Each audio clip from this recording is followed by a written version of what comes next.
లోకాసు వార్త 22వ అధ్యాయము 42వ వచనాన్ని మనము చదువుకుందాం. లోకాసు వార్త 22వ అధ్యాయము 42వ వచనం చదువుకుందాం. తండ్రి, ఈ గిన్నె నా యొద్ద నుంచి తొలగించున్నట్లు నీ చిత్తమైతే తొలగించుము, అయినను నా ఇష్టము కాదు, నీ చిత్తమే సిద్ధించునుగా కానీ ప్రార్థించెను. దేవునికి స్తోత్రం. హల్లెలూయా, హల్లెలూయా, హల్లెలూయా. 41 చూడండి, 41. వారి యొద్ద నుండి రాతి వేత దూరము వెళ్ళి మోకాళ్ళుని. దేవుని స్తోత్రం. హల్లెలూయా. ప్రియమైన దేవుని బిడ్డలారా, ప్రభువైన యేసుక్రీస్తు గురించి రాయబడిన మాట ఏంటంటే, ఆయన ఏం చేస్తున్నాడు? శిష్యుల దగ్గర నుంచి కొంత దూరం వెళ్ళి శిష్యులకు ఒక మాట చెప్పాడు, మీరు శోధనలో ప్రవేశించుకుంటున్నట్లు మెలకువగలిగి ప్రార్థన చేయుడి అని చెప్పి శిష్యుల దగ్గర నుండి ఆయన రాతి వేత దూరం వెళ్ళి, రాతి వేత దూరం అంటే రాయి విసిరితే ఆ రాయి అంత దూరం వెళ్ళగలుగుతుందో అంత దూరం ప్రభువైన యేసుక్రీస్తు వెళ్ళి మోకాళ్ళుని, తండ్రి ఈ గిన్నె నా యొద్ద నుండి తొలగించుటకు నీ చిత్తమైతే తొలగించుము, అయినను నా ఇష్ట ప్రకారం ఇష్టము కాదు, నీ చిత్తమే సిద్ధించునుగా కానీ ప్రార్థన చేశాడు. ఏ ప్రార్థన చేశాడో మనకు తెలుసు. ప్రియమైన దేవుని బిడ్డలారా, ప్రభువైన యేసుక్రీస్తు ఏమని ప్రార్థన చేశాడంటే, నీ చిత్తమైతే ఈ గిన్నె నా యొద్ద నుంచి తొలగించు అని ప్రార్థన చేశాడు. అయితే ఈ ప్రార్థన మనందరికీ తెలుసు. కానీ ఆయన ఎలా ప్రార్థన చేశాడు? ఏ భంగిమలో ఉండి ఆయన ప్రార్థన చేశాడు? పడుకొని ప్రార్థన చేశాడా? కూర్చొని ప్రార్థన చేశాడా? ఎలా ప్రార్థన చేశాడు ఆయన? ప్రభువైన యేసుక్రీస్తు మోకాళ్ళుని ఆయన ప్రార్థన చేశాడని దేవుని యొక్క వాక్యంలో మనం చూస్తూ ఉన్నాం. ప్రియమైన దేవుని బిడ్డలారా, మోకాళ్ళుని ప్రార్థిస్తే ఆ ప్రార్థనలో గొప్ప ఆశీర్వాదం ఉందనేటువంటి సంగతిని మనము గ్రహించవలసినటువంటి వారమైన ప్రియమైన దేవుని బిడ్డలారా, ప్రభువైన యేసుక్రీస్తు ఏదైతే చెప్పాడో చెప్పిన దాన్ని చేశాడు. ఆయన ఏదైతే చేశాడో చేసిన దాన్ని చెప్పాడు. అందరూ ఒకసారి దేవుని స్తోత్రం చేద్దాం. హల్లెలూయా, హల్లెలూయా. ఏం చేశాడు ఆయన? చెప్పిన దాన్ని చేశాడు, చేసిన దాన్ని చెప్పాడు. ఇప్పుడు ప్రభువైన యేసుక్రీస్తు ఏం చేస్తున్నాడు? ఎలా ప్రార్థన చేస్తున్నాడు అంటే, ఆయన మోకాళ్ళుని ప్రార్థన చేస్తాడు. ఆయన ఏ ప్రార్థన చేశాడో పక్కన పెడతాం కొద్దిసేపు. ఆయన ఎలా ప్రార్థన చేశాడనే విషయాన్ని మనం జ్ఞాపకం చేసుకున్నాం. ఆయన మోకాళ్ళుని ప్రార్థన చేశాడని దేవుని వాక్యంలో మనం చూస్తున్నాం. మరి ఆయన మోకాళ్ళుని ప్రార్థన చేసినప్పుడు మరి మనం ఏం చేయాలి?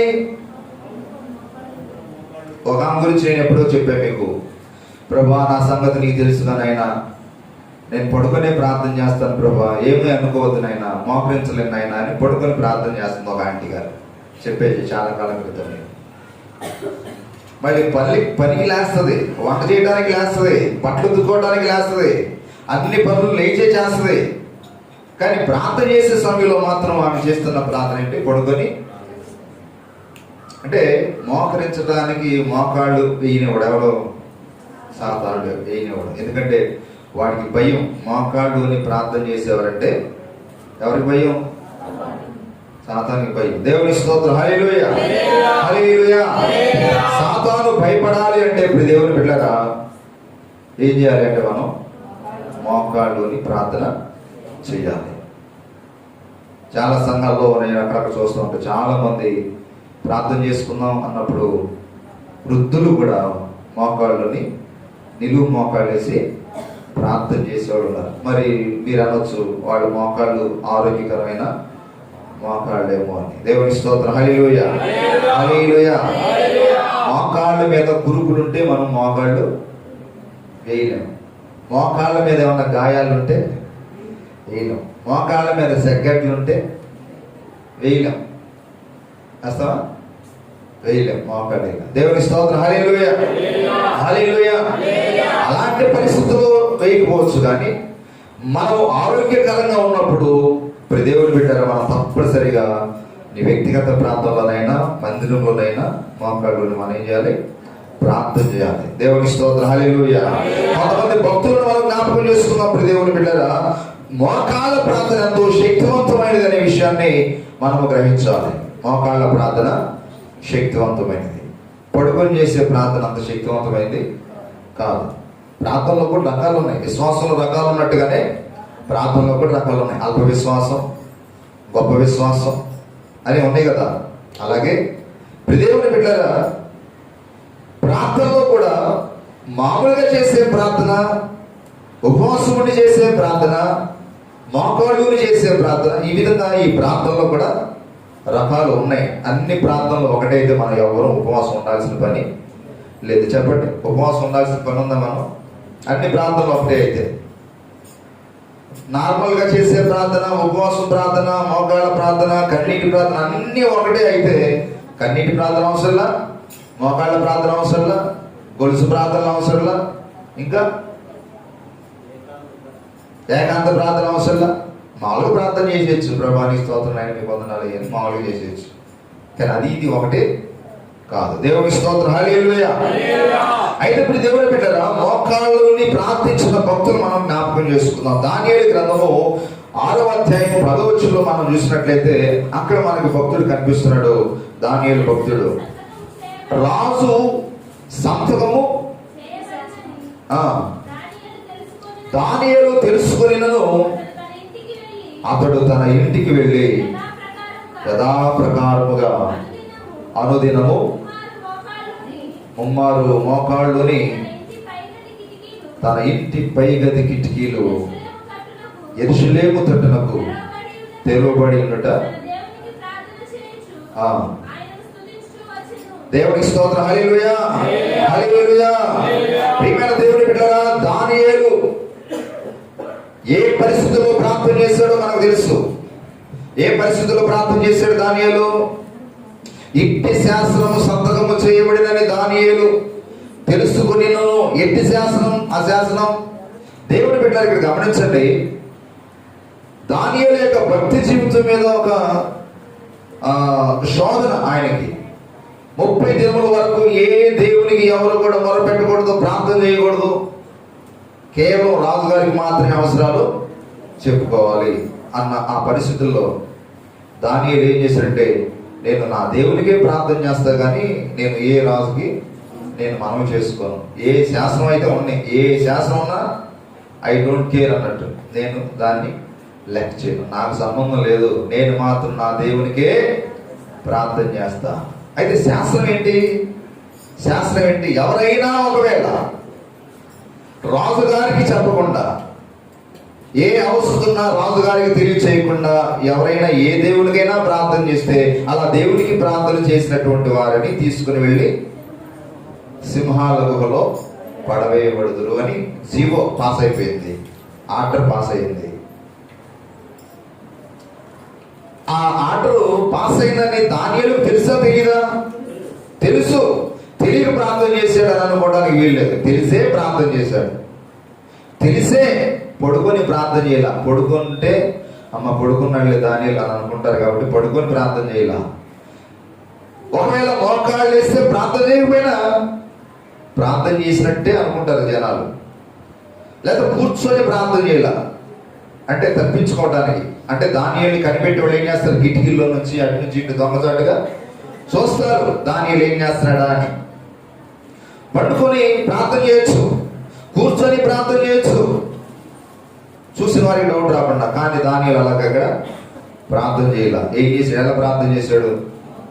మోకాళ్ళునే ప్రార్థన చేశాడు. ఎంతమంది కళ్ళు తెరిచి ప్రార్థన చేస్తున్నారు? హోటల్స్లో కళ్ళు తెరిచి ఎంతమంది ప్రార్థన చేస్తారండి? హోటల్లో టిఫిన్ చేసేటప్పుడు, భోజనం చేసేటప్పుడు కళ్ళు తెరిచి ఎంతమంది ప్రార్థన చేస్తున్నారు? అసలు ప్రార్థన చేస్తే అంటారా? సరే, అసలు ప్రార్థన ఎంతమంది చేసుకున్నారు హోటల్లో టిఫిన్ చేసేటప్పుడు, భోజనం చేసేటప్పుడు? కానీ చెప్పండి. దివ్య ఒకటి చేయెత్తుంది. మరి ఎప్పుడు వెళ్ళిందో హోటల్కి మధ్యలో. ఇంకా రాజేశ్వరి గారు చేయెత్తారు, అష్టమి గారు ఎత్తారు. ఏమంటే ఇంకా మిగిలిన మీరు అసలు హోటల్కి వెళ్ళరా? ఎప్పుడు హోటల్స్లో మీరు టిఫిన్ చేయలేదా? టిఫిన్ చేశాం కానీ ప్రార్థన చేయడం. కొంతమంది ఏం చేస్తారు తెలుసా? మరి కళ్ళు మూసుకొని ప్రార్థన చేసి అట్టేవడం తీసుకుపోతాడని భయమా? లేకపోతే ఏదన్నా ప్లేట్లు మార్చారు భయమా? అట్లా కాదు. కానీ మన భయం ఏంటి? కళ్ళు మూసుకొని ప్రార్థన చేయడానికి మనకే సిగ్గు. భయం అంటే వాళ్ళు ఏదో కొడతారు తిడతారని కాదు, ఎవరు కొట్టరో తిట్టరు, కానీ సిగ్గు. నేనైతే కళ్ళు మూసుకొనే చేసుకుంటాను. నాకు ఇది వరకు సిగ్గుండేది. అసలు చేతితో బయటకు పట్టుకెళ్ళాకే సిగ్గుపడేవాడిని. మా ఫ్రెండ్స్ అని అంటారు కదా, కాలేజీ ఫ్రెండ్స్ రోడ్డు మీద కనబడితే. కానీ ఇప్పుడు దేవుని బిడ్డారా, పరిపూర్ణంగా ప్రభు మన హృదయంలోకి వచ్చిన తర్వాత బైబిల్ పట్టుకోవడానికి సిగ్గుపడం, డ్రమ్మ కొట్టడానికి సిగ్గుపడం. నేను మన గ్రామంలో రోడ్డు మీద డ్రమ్మ కొట్టుకుంటా కూడా ఇలా వచ్చిన కొత్తలో, నీకు తెలుసో తెలుసు, మన లతమ్మ గారి భర్త గారి జ్ఞాపకార్థాలకు మరి సంవత్సరానికి అందరూ నడుచుకుంటే డ్రమ్ కొట్టేవాళ్ళు చాలా మంది ఉన్నారు. తగిలించుకోవట్లా సిగ్గు. తగిలించుకొని కొట్టడానికి కొంతమందికి సిగ్గు. దేనికి మనం సిగ్గుపడకూడదు. సిగ్గు పోవాలంటే నీ హృదయంలోనికి ఎవరు రావాలి తెలుసా? యేసు ప్రభు రావాలి. పరిశుద్ధాత్ముడు నీ హృదయంలోనికి రావాలి. పరిశుద్ధాత్ముడు నీ హృదయంలో ఉన్నప్పుడు నువ్వు ప్రార్థన చేయడానికి సిగ్గుపడవు, మోకాళ్ళు వేయడానికి సిగ్గుపడవు, పాట పాడడానికి సిగ్గుపడవు, దేనికి సిగ్గుపడవు. మన సిగ్గంతా దేవుడు కొట్టివేయను కాదా? హల్లెలూయా, హల్లెలూయా. సిగ్గుపోవాలని ఎంతమంది కోరుకుంటారు దేవుడి సన్నిధిలో?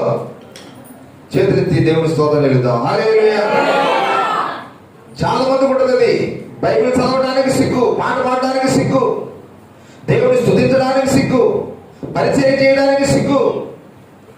ఏమనుకుంటారు? అమ్మో అని అనుకుంటా ఉంటారు. ఆ సిగ్గంతా పోవాలంటే నీకు పోగొట్టుకుంటే అది పోదది. పరిశుద్ధాత్ముడే నీ జీవితంలో ఆ కార్యాన్ని చేయాలి. దేవుని స్తోత్రం. హల్లెలూయా, హల్లెలూయా. కళ్ళు మూసుకొని కూడా మనం ప్రార్థన చేయగలగాలి. ఇది ఒకటి మీరు గుర్తుపెట్టుకోండి. ఎప్పుడైనా హోటల్కి వెళ్ళినప్పుడు పాస్టర్ గారు చెప్పారు, నేను ఏమైనా సరే కళ్ళు మూసుకొని అంటే గట్టిగా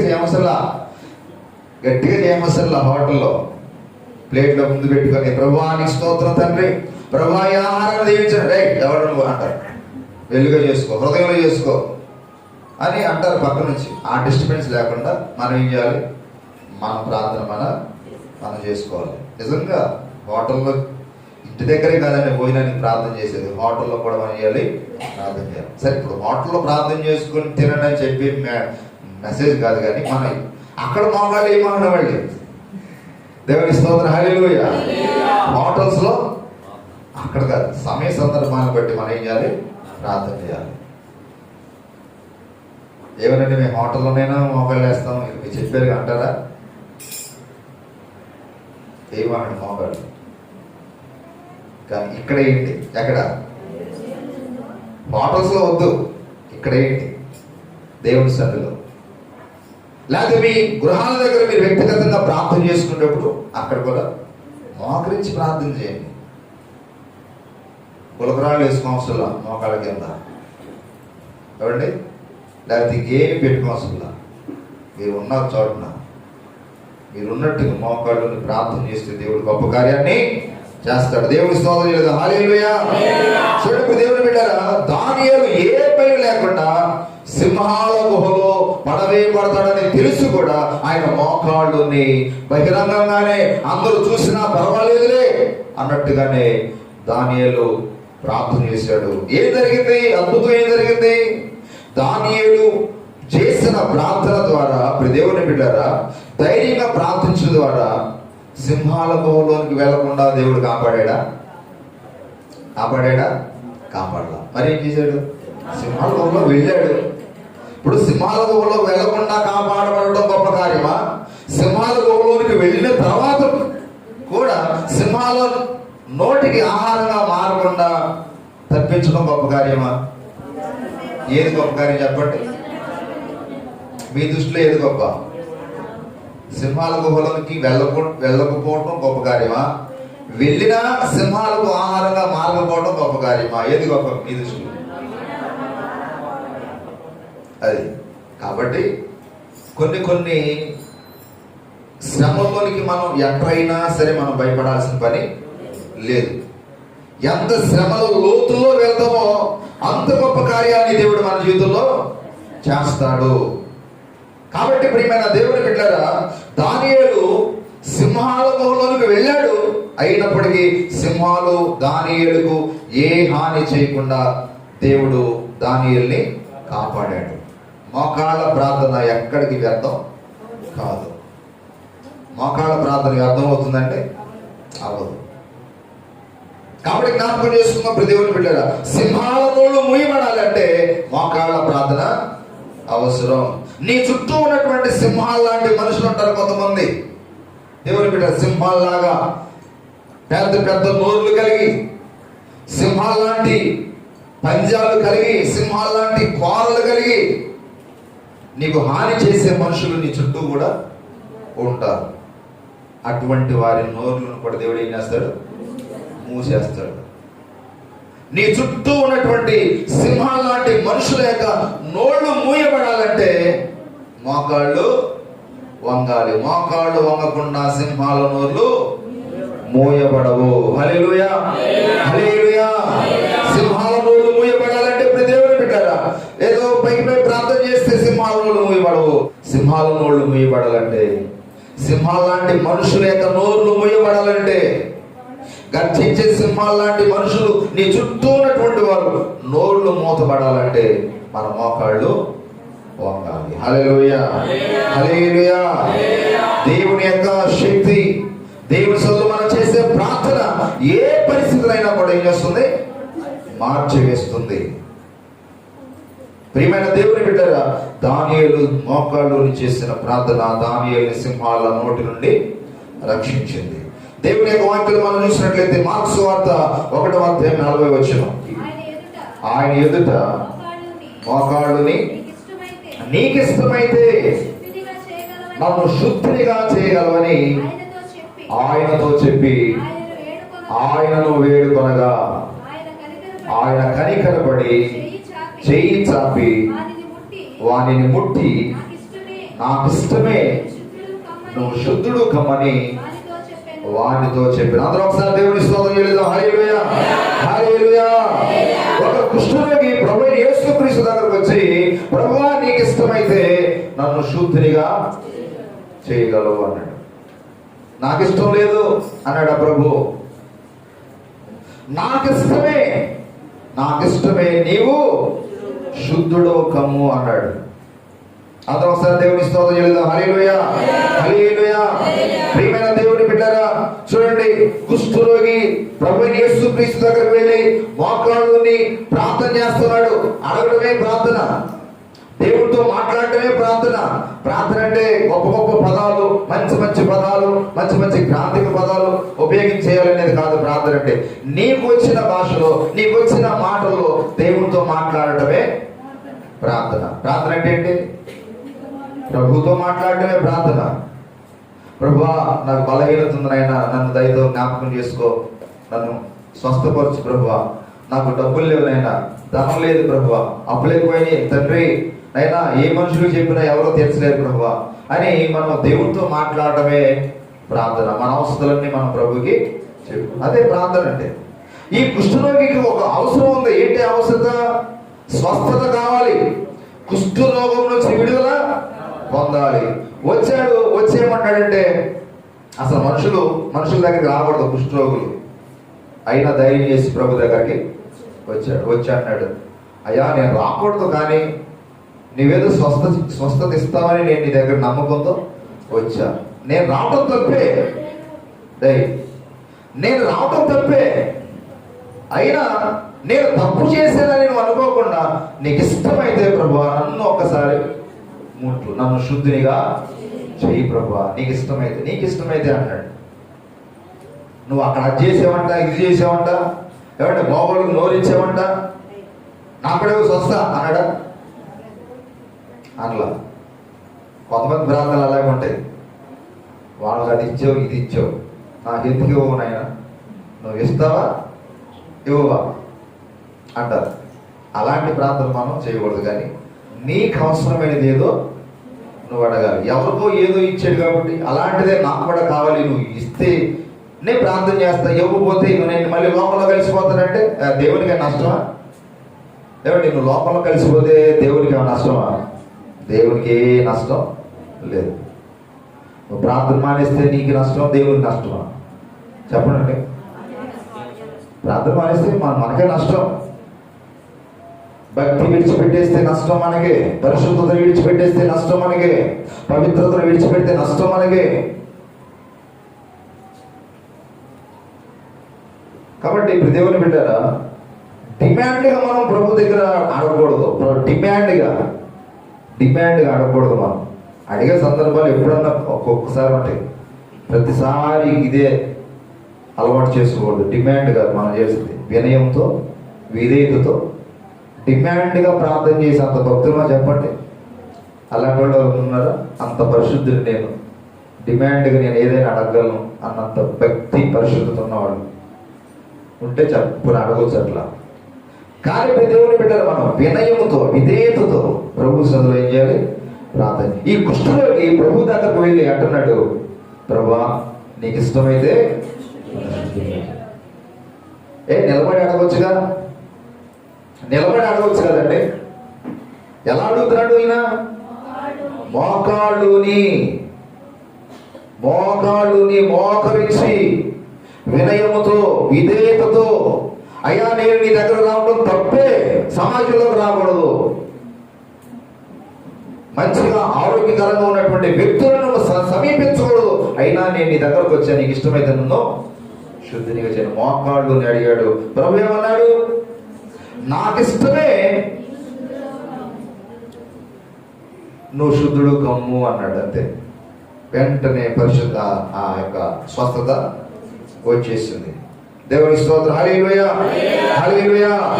అంటే మోకాళ్ళుని మనం దేవుని అడుగుటలో గొప్ప స్వస్థత కార్యాలను, అద్భుత కార్యాలను మనం దేవుని వద్ద నుండి అనుభవిస్తాం. నమ్మిన వాళ్ళందరూ దేవుని స్తోత్రం చెల్లిద్దాం. హల్లెలూయా, హల్లెలూయా. యేసయ్య నామములో శక్తి ఉన్నదయ్యా, యేసయ్య నామములో శక్తి ఉన్నదయ్యా, యేసయ్య నామములో శక్తి ఉన్నదయ్యా, యేసయ్య నామములో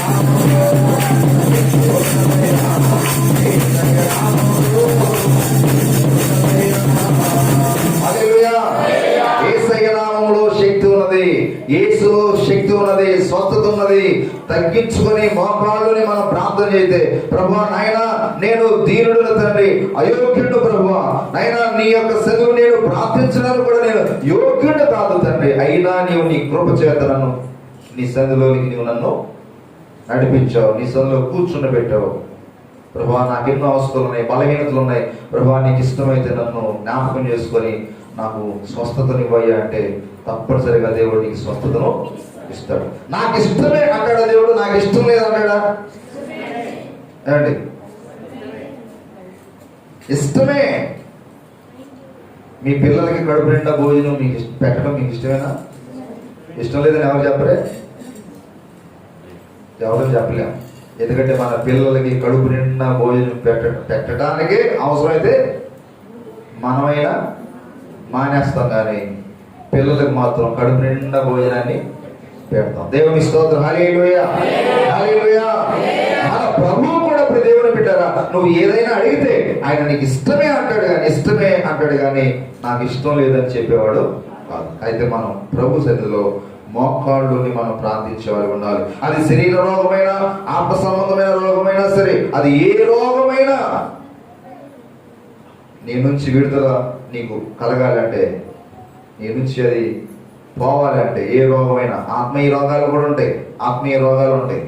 ఆత్మ సంబంధమైన రోగాలు ఏంటి? అసూయ, గర్వం, భక్తి గర్వం, రకరకాలు ఉంటాయి. అవన్నీ రోగాలే, అవన్నీ ఆత్మ సంబంధమైనటువంటి రోగాలు.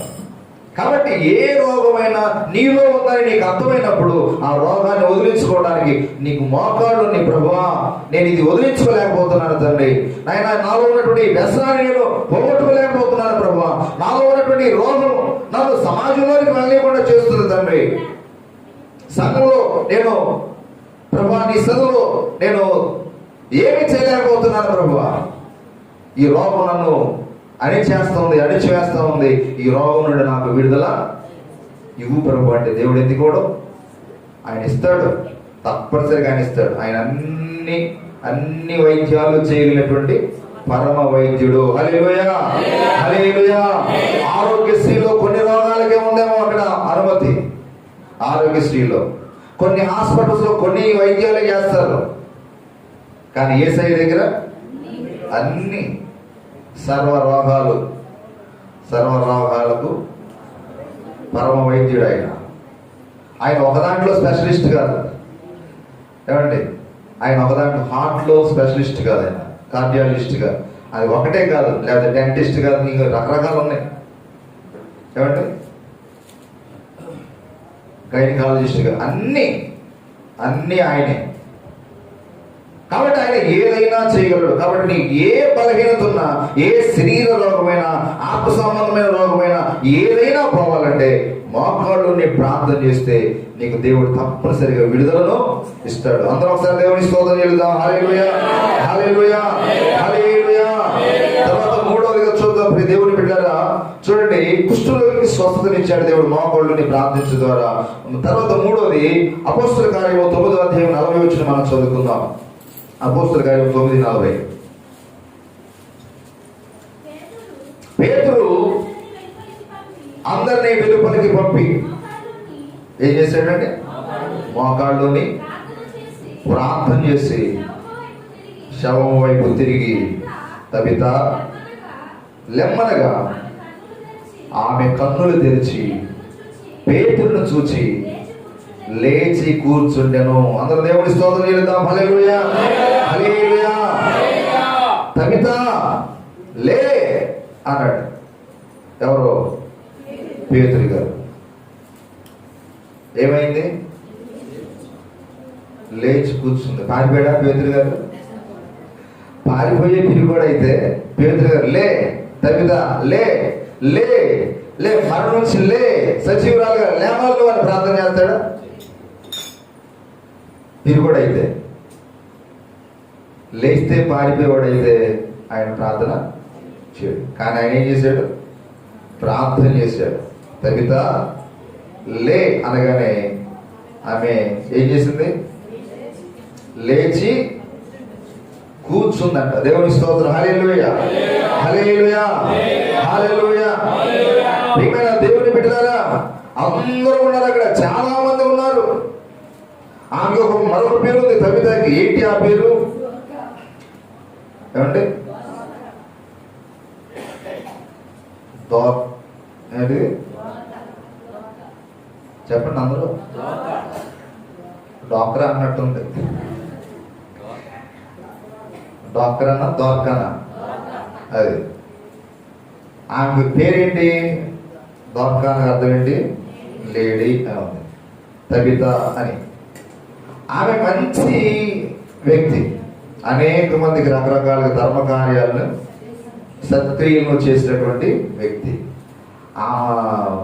ఆమె ఎవరెవరికైతే ఏమేమి ఇచ్చిందో అవన్నీ తీసుకుని వచ్చి ఇప్పుడు దేవుని బిడ్డల విధవరాలు వీళ్ళందరూ కూడా ఏం చేస్తున్నారు? అక్కడ చూడండి ఒకసారి 39వ వచనంలో.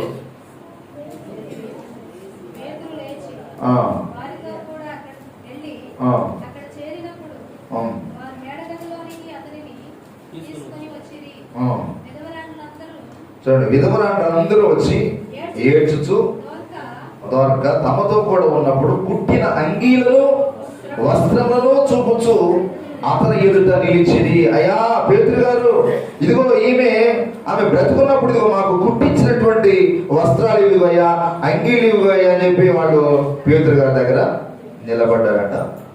పేతురు ఏం చేశాడంటే అందరిని వెలుపలికి పంపి పేతురు గారు అక్కడే మోకాళ్ళుని ప్రార్థన చేసి శవం వైపు తిరిగి, చచ్చిపోయిందని ఏమంటాం?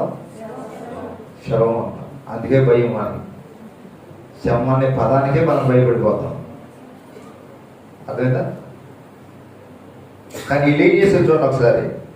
వీళ్ళు ఏం చేశారు? ఎక్కడ ఎక్కడ ఎక్కడ ఎక్కడ పడుకోబెట్టారు వీళ్ళు? మేడగదిలో. ఆ దినములు ఆమె కాయలా పడి చనిపోగా వారు శవమును కడిగి మేడగదిలో పరుండబెట్టారు. ఇంట్లో పెడతారా ఎవరైనా? పెట్టరు. మరి ఇక్కడ వీళ్ళు ఇంట్లో పెట్టారు, చక్కగా క్లీన్ చేసి స్నానం చేసి లేవు. సరే, ఇప్పుడు మా సబ్జెక్ట్ అది కాదు. కానీ పేతురు గారు ఏం చేశాడు ఆమె దగ్గరకు వచ్చి అనేది మనకు ప్రాముఖ్యం. ఏం చేశాడు? మోకాళ్ళుని ప్రార్థన చేసి శవం వైపు తిరిగి తబిత లెమ్మనగా ఆమె కన్నులు తెరచి పేతురును చూచి లేచి కూర్చునెను. అతడు ఆమెకు చెయ్యి ఇచ్చి లేవనెత్తి పరిశుద్ధులను విధవరాండ్రులను పిలిచి ఆమెను సజీవురాలుగా వారికి అప్పగించెను. దేవుని స్తోత్రం. హల్లెలూయా. ప్రియమైన దేవుని బిడ్డల, ఈ కార్యం జరిగిందని యొప్పే అన్నంతటా తెలిసినప్పుడు, యొప్పే అనే పట్టణం, పట్టణం పేరేంటి? యొప్పే అనే పట్టణం అన్నంతటా తెలిసినప్పుడు అనేకులు ప్రభువునందు విశ్వాసం ఉంచారు. ప్రియమైన దేవుని బిడ్డల, పేతురు గారు కూడా మోకాళ్ళుని ప్రార్థన చేయడం ద్వారా చనిపోయినటువంటి నిర్జీవంగా ఉన్నటువంటి తబిత అనేటువంటి సహోదరి లేచి సజీవంతో కూర్చున్నట్లుగా దేవుని వాక్యంలో మనం చూస్తున్నాం. అయితే ఇప్పుడు శవాలు లేస్తే నేను చెప్పట్లా. దేవుని స్తోత్రం. హల్లెలూయా, హల్లెలూయా. ఆధ్యాత్మికంగా చచ్చని స్థితిలో ఉన్నటువంటి అనేక మంది ఉన్నారు. శారీరకంగా మనం అందరం కూడా సజీవులమే, కానీ ఆధ్యాత్మికంగా చచ్చిన స్థితిలో చాలా మంది ఉన్నారు. చచ్చిన స్థితిలో ఉన్నామనే సంగతి కూడా వారికి తెలియకుండా నేను బాగానే ఉన్నాను అని అనుకుంటాం, కానీ బ్రతుకున్నది శరీరమే, కానీ ఆధ్యాత్మికంగా చచ్చిపోయేవేమో, ఆధ్యాత్మికంగా చనిపోయేవేమో.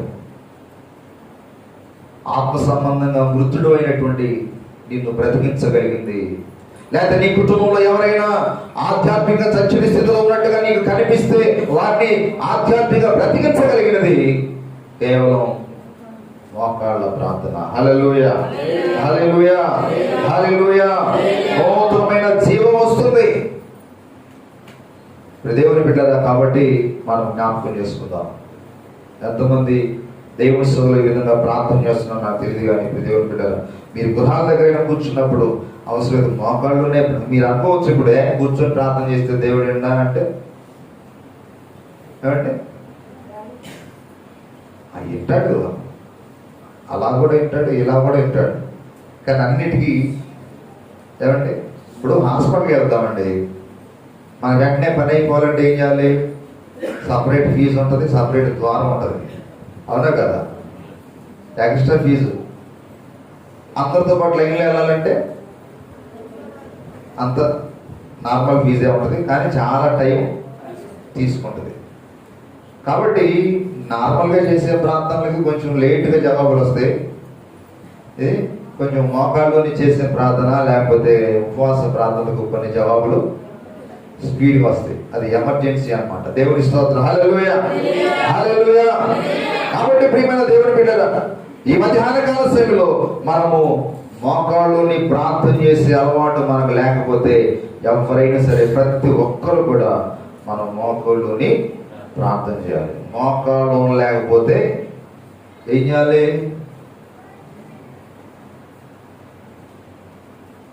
చెప్పండి. మందిరాల్లో ఉన్నప్పుడు మోకాళ్ళు లేకపోతే ఏం చేయాలి? నిలబడాలి. దేవుని స్తోత్రం. హల్లెలూయా. దేవునికి ఇష్టమైనటువంటి విధానం ఏంటంటే, ప్రార్థన చేసేటప్పుడు మనం ఎలా ఉండాలని ఆయన కోరుకుంటాడంటే, మనం ఎలా ఉండి ప్రార్థన చేస్తే ఆయనకి ఇష్టం అంటే మోకాళ్ళలోని ప్రార్థన చేయడం అంటే ఆయనకు ఇష్టం. ఆ భంగిమలో, ఆ స్టైల్లో మనం కనుక ఉన్నట్లయితే ప్రభు చాలా సంతోషిస్తాడంట. దేవుని స్తోత్రం. హల్లెలూయా, హల్లెలూయా. ఈ విధంగా దేవుని బిడ్డలారా, ప్రభువైన యేసుక్రీస్తు మోకాళ్ళలోని ప్రార్థన చేయడమే కాదు, అనేక మంది భక్తులు కూడా మోకాళ్ళలోని ప్రార్థన చేసిన భక్తులకి చాలా మంది ఉన్నారు. ఇప్పుడు నేను చెప్పింది ఎంతమంది గురించి చెప్పాను? నేను 3 గురించి చెప్పాను. 1 దానియేలు, 2 కుష్ఠరోగి, 3 పేతురు గారు. ఇంకా ఉన్నారు. యేసుప్రభు కాకుండా ఇంకా చాలా మంది ఉన్నారు మోకాళ్ళలోని ప్రార్థన చేసినటువంటి వాళ్ళు. కాబట్టి ప్రియమైన దేవుని బిడ్డలారా, ఈ మధ్యాహ్న కాల సమయంలో నీ ఏ అవసరం ఉన్నా మోకాళ్ళలోని ప్రార్థన చేయడం అలవర్చుకుందాం. నీ జీవితంలో సింహాల నోళ్ళు మూయబడాలంటే, లేకపోతే బలహీనతలు, రోగాలు, రుగ్మతలు, శరీర సంబంధమైన, ఆత్మ సంబంధమైన బలహీనతలు పోవాలి అంటే, నీ జీవితంలో ఆధ్యాత్మిక చంచల స్థితిలో ఉన్నటువంటి అనేకమైనటువంటి విషయాల్లో నువ్వు చంచల స్థితిలో ఉన్నట్లయితే అవి కూడా మరలా నూతన జీవం పొంది దేవునికి మరి ఇష్టమైన బిడ్డగా, ఇష్టమైన వ్యక్తిగా నీవు ఉండాలంటే నువ్వు నేర్చుకోవాల్సింది మోకాళ్ళ ప్రార్థన. దేవుడి కొద్ది మాటలు దీవించుగాక. ప్రార్థన చేసుకుందాం.